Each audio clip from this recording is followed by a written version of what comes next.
that I never accepted any money or favor since assuming the post of Transportation Secretary. Magandang araw sa atin lahat mga kababayan at tinatanggi ni Secretary Jaime Bautista ang umano'y sangkot siya sa binabatong corruption at bribe money or pagtanggap ng bribe money bayad para sa ilang franchise dito sa LTFRB. So sinuspindi niya na ang kanyang tauhan itong si LTFRB Chairman Teofilo Guadis III.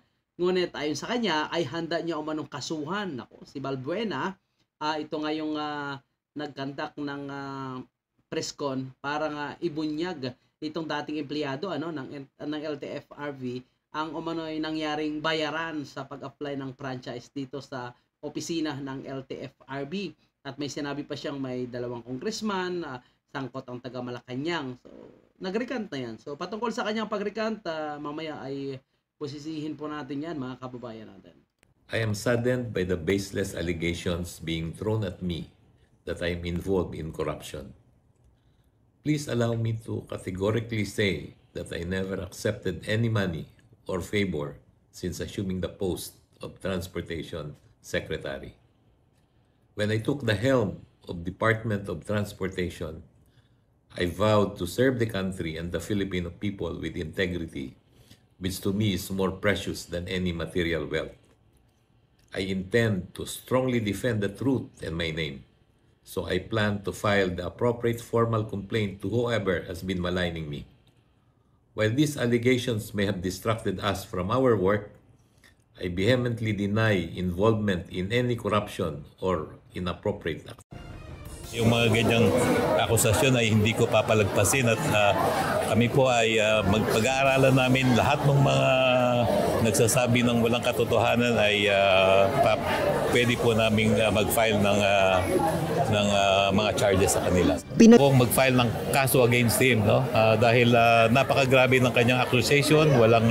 So yan po mga kababayan po natin dahil sobra-sobra umano ang accusation nitong si Balbuena ng Manivela ay hindi umano ito matanggap ni Secretary Bautista.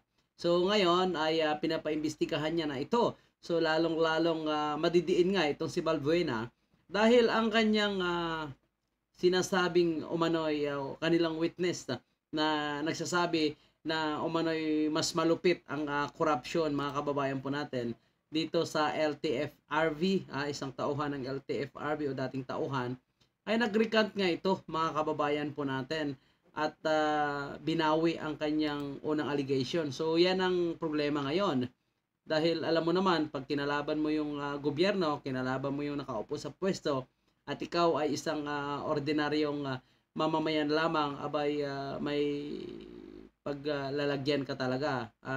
So ngayon mga kababayan po natin, mas pinili niya atang mag-recant at ang sabi niya dito sa kanyang affidavit ay humingi nga ito ng sorry mga kababayan po natin sa kanyang mga allegation kay Bautista, Guadis at Office of the President. So magkano kaya ang isinohol sa kanya mga kababayan po natin, magkano kaya ang inoffer sa kanya.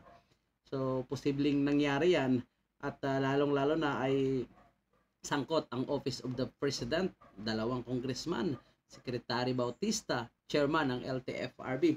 So mabibigat na tao ang kanyang kinakalaban, tapos ang kanyang sinandalan ay isang grupo lamang ng transport group, itong Manubela. So palagay ko mga kababayan po natin, talagang aatras siya sa ganitong allegation niya para manahimik ang kanyang buhay. Kasi mabigat ang kanyang kinakalaban mga kababayan po natin, kaya mas pinili niyang mag-recant. So ganun pa man, nagpapasalamat po tayo sa dating empleyado nitong LTFRB sa pagbunyag nitong matinding corruption sa LTFRB, which is ito talaga ay matagal na itong nangyayari. So ngayon lang siguro may isang tao na nagsalita, so kaso nabusalan agad. So mga kababayan po natin, pagdating naman kay Secretary Jaime Bautista, matagal na natin itong binabatikos. Tandaan po natin mula nung umupo itong sa pwesto, itong si Secretary Jaime Bautista, marami ng kapalpakan ang nangyari sa kanyang departamento. Yung nangyari sa NAIA, ilang bisis yan, 1, 2, 3. So magkasunod yan mga kababayan po natin sa pamumuno niya ng wala pa isang taon. Ang nangyayari sa natin, sa LRT, MRT, maraming aberya na nangyari. So lahat po yan nangyayari sa kanyang hinahawakan, mga kababayan po natin, sa LTO.